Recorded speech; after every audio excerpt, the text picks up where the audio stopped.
So this was my, on the same day as the beading and the ribbon embroidery, we did a session on hem types and bias binding finishes.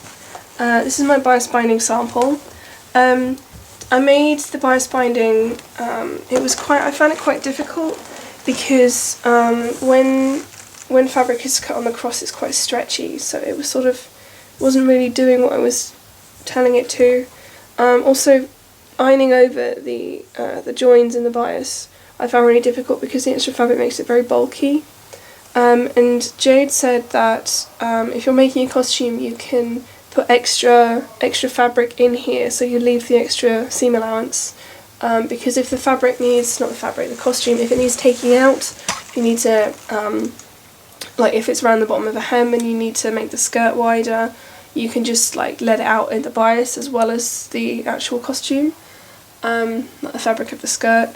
So that would be quite a useful technique for especially like reusing and recycling the costumes. Only thing I found was I had a lot of difficulty even just ironing it over that much. It wouldn't fit through the bias binder maker, so that might be something I do using like pinning it down first and then ironing it. That would probably be a better way of doing it. My other concern would be it would make a very bulky join when it's folded over again. So that would probably be a technique used for the kind of like wider biases where it wouldn't be as obvious if that section is bulkier than others. So these are the leftover scraps from making the bias as well. I didn't do the continuous bias technique. I'll probably do a sample on that at some point. I'll try that out. This I just ended up stitching together. So I just cut the strips and stitched them. I didn't cut all of it, I didn't feel like I needed to, just because all we're doing is around this edge here. I could probably have done two, or I could have done two with what I made, and that was with 3 strips cut from this square. My only concern would be if I was doing it this way, when I got to like the edges here, there would be a lot of joins. There'd be like a lot of little bits of fabric, and a lot of joins in a very concentrated area, so it probably wouldn't be ideal in terms of conserving fabric. Actually, sewing the bias on, I tried the stitch in the ditch method. So I'd sew it on the front, so kind of pin it open and sew in that stitch there, and then turn it round, pin it, and then sew so it's over, it catches that side, but it's just in the little crease there on this side, so in theory it's like invisible, or very not noticeable. And I tried that method because normally when I do bias binding I like to do an invisible stitch and sew it by hand. Obviously if I'm working in the costume industry, that's going to take a lot longer than it would sewing it on machine, so I wanted to try and get a feel for this and see how it went. It didn't go too badly, in all honesty. I'm still having a bit of trouble with the machines because they're a lot faster than I'm used to, and sometimes they have like bursts of speed and that really freaks me out. But for the most part I managed to catch all of the bias except for this one section here where the machine, I think I got a little bit too far away from the edge that I needed, so it didn't quite catch. But the rest of it seems fine. Oh, and a little bit here as well, I didn't notice. That's annoying. But for the most part that worked out okay. I think it's just I think it's just a question of practice, and just keep trying it. And as well as that we did 4 different hem samples.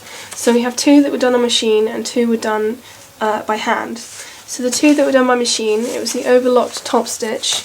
So that one, you fold it up, you overlock the edge, you fold up the seam allowance, and then you just sew along it within the overlocking stitches just up the top there. It does show, the ones on machine, they do show on the other side, which depending on what the costume's being used for is a good or a bad thing. If it's like far away, if it's not going to be seen, if the audience are far enough away, then it doesn't really matter and it speeds up the process considerably. The other two are sort of more invisible. The double turn top stitch. So you fold up half of the seam allowance and you iron it, and then you fold it up again and then just top stitch along the top. So I guess that'll be useful if you want a smaller kind of like hem bit, or you don't have an overlocker to hand. I imagine most costume studios would have an overlocker, but I guess if you're, depending on the garment you want, I think it looks a lot neater than the overlock top stitch.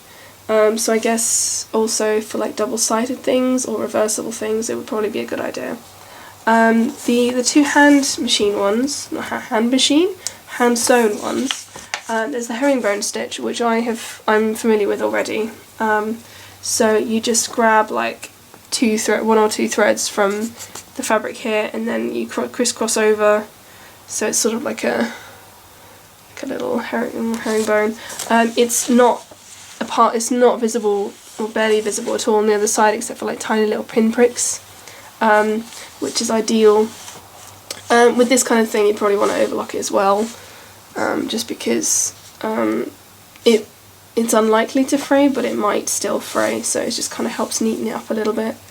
Herringbone, I find, doesn't really take that long. It's just more time consuming, especially if like you're on a deadline and you need to get the costumes finished. It's going to be it's going to be more of a hassle, I think.